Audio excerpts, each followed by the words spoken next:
Hey beauts, welcome to Pretty Scary, the channel where I bring you budget-friendly, easy to follow makeup tutorials that you can do at home. And today it's day 14 of 31 days of Halloween. So what if you have a hot Halloween party to go to but you don't have time to do any special effects makeup? Well, look no further beauts, because you can make this wonderful mask. Keep watching.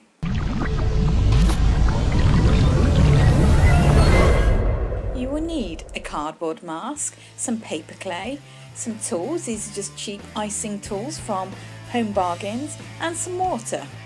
Now make sure your surface is nice and clean, because you will want to start by rolling out your clay to create your nice octopus tentacles.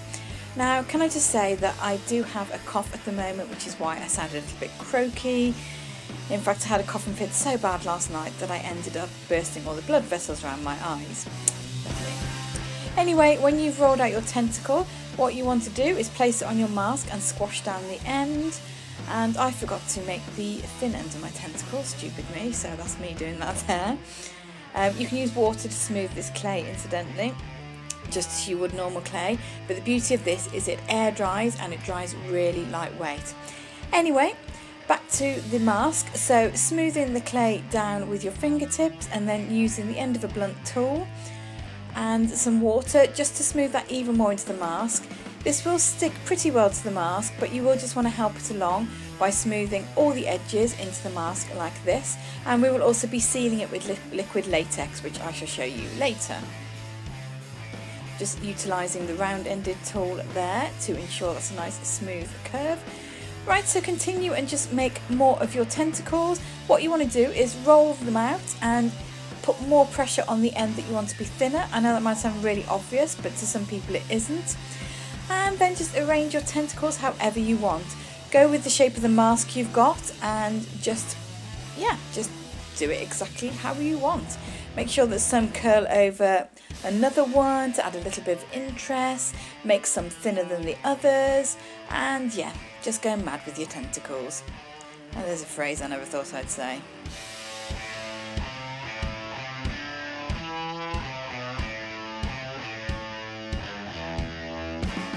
Don't forget to secure each one by smushing down the edges into the mask.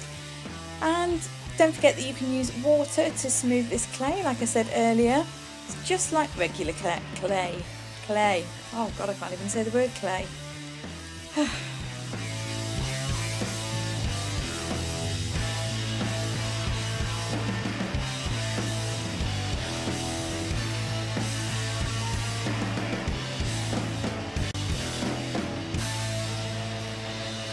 Now it's time to make the suckers for your tentacles. So what you want to do is make a load of little balls, make some bigger than others just to add a little bit of interest, and for the thinner ends of the tentacles you'll want smaller suckers. So once you've got your balls, what you want to do is start sticking them on.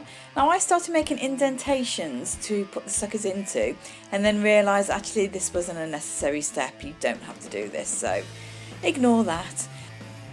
Anyway, stick your balls on and then you want to create an indentation in the centre of each one. Use whatever you have to hand. You could use the end of a makeup brush or a tool if you have one. And yeah, just stick loads of those suckers on. I probably should have put more suckers on than I actually did, but I found it really fiddly and I kind of lost patience. I'm not the most patient person in the world, so yeah.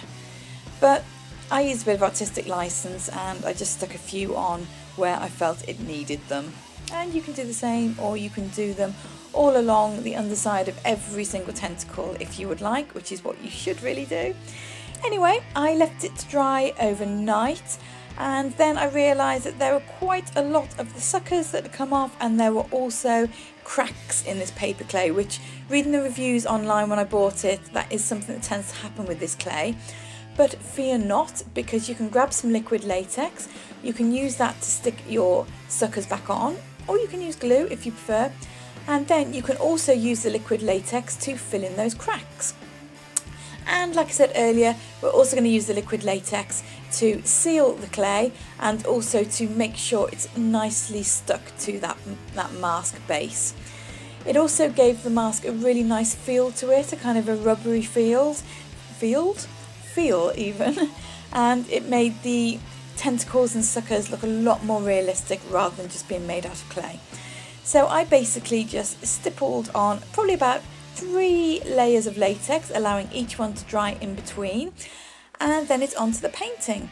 So I took these 3 colours and I mixed them together and added a lot of water and basically just brushed it over the entire mask and just stippled the excess off. What I wanted was a nice kind of uneven wash. I didn't want it to be painted one flat solid colour.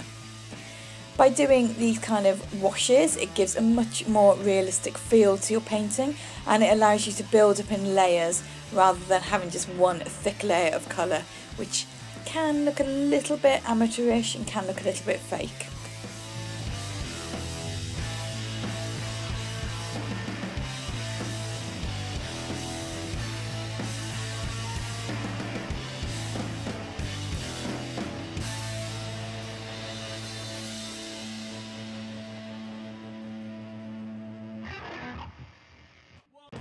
Incidentally, I must mention that I got the inspiration to make a mask from the amazing Jordan Hans. I will link her channel below. If you've not checked her out, you really should. She is so talented, so creative and so entertaining to watch. She's one of my favourite YouTubers, and she did a mask last year in her 31 days of Halloween, so I decided I'd like to do one this year. So thank you for the inspiration, Jordan.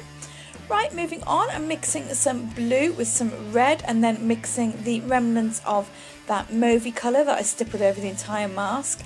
And I'm not adding water this time because I do want a denser colour, because what I'm going to do with this one is add it into all the deep areas of the mask to start adding some shade and dimension in there.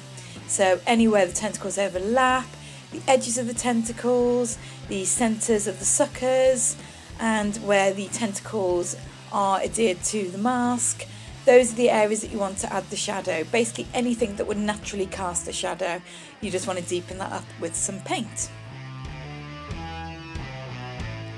You can hear my voice is really suffering now, so I do apologise for the fact that I sound rather peculiar.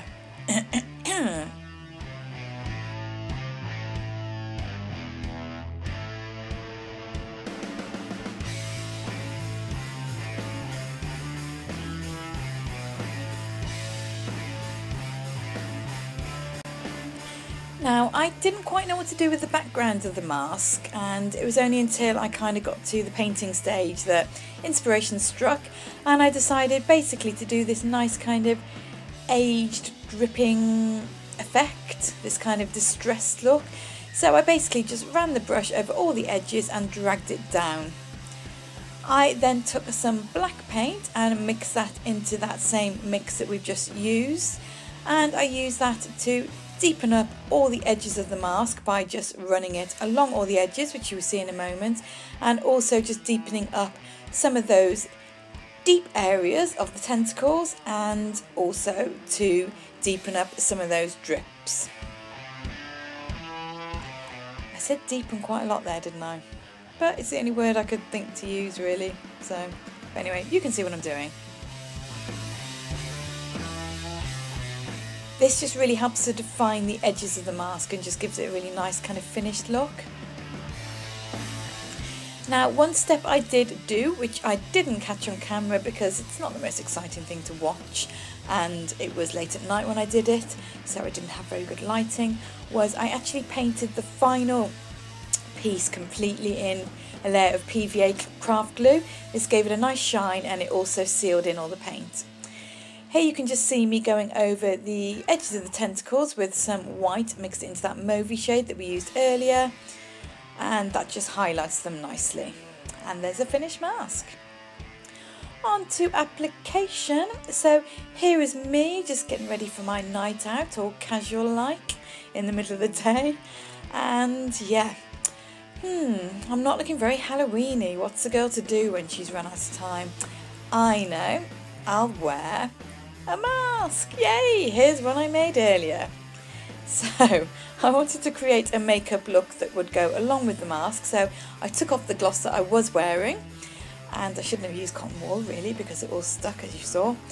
I then went over my entire lips with a nice pinky beigey liquid lipstick, and then using a deep purpley tone I shaded the edges of my lips and around the perimeters of my lips, and I just kind of smudged that in to give a nice kind of distressed, blown out look to the lips.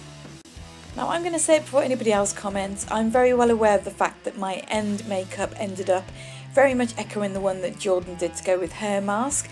This wasn't intentional. I chose this kind of look to go with the feel of my mask, and it just so happened that it did end up being very similar, so yeah. Anyway, so I did some drips coming down from my eyes along with some drips going down from my mouth with some face paint mixed with a lot of water. I then kind of blended these into the skin a little bit to make them look distressed, to echo the feel of the distressed drips on the mask, and then I stippled some of that shade that I used on the lips over the top of that to make it look further distressed. I then obviously put my mask on, pulled my hair up over the top of it so I didn't have that lovely hat head look, and that pretty much is the finished look. So if you're going to a party and you're going straight from work, or you know you're not going to have time to do a special effects makeup, this is a great solution for you. I really hope you enjoyed this video. I really hope it was helpful. If you did enjoy it, please hit that thumbs up button underneath. Please don't forget to subscribe if you haven't already. Thank you so much for watching. I shall see you tomorrow for day 15, and I love ya.